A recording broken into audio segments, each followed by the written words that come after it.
Hello everyone, welcome back to my channel. आज मैं एक मेरा couple wedding embroidery hook part order का फर्स्ट पार्ट मतलब पेंटिंग का पार्ट शेयर कर रही हूँ। फैब्रिक पे फोटो ट्रेसिंग टेक्निक और फैब्रिक पेंटिंग के ट्यूटोरियल मैंने ऑलरेडी शेयर किए हुए हैं और उसके लिंक भी आपको डिस्क्रिप्शन में मिल जाएंगे।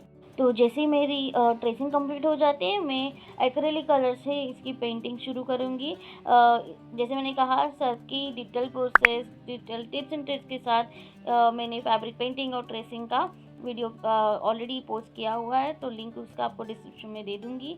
फ़िलहाल आप ये वीडियो एंजॉय करिए। अभी मैं ज़्यादा बकबक नहीं करूँगी, शांत रहूँगी और या वीडियो देखिए और आपके जो भी डाउट्स रहेंगे, जो भी रिएक्शन रहेगी इस आर्ट वर्क के रिलेटेड, वो आप मुझे कमेंट में ज़रूर बताइए। उसी के साथ अगर आपको मेरे वीडियोज़, मेरे आर्ट पसंद आ रहे हैं तो चैनल को सब्सक्राइब करिए, वीडियो को लाइक करिए, शेयर करिए, ताकि मुझे और मोटिवेशन मिले और मुझे और ऑर्डर्स भी मिले और वो सारे ऑर्डर्स की प्रोसेस मैं आपके साथ शेयर करती रहूँ।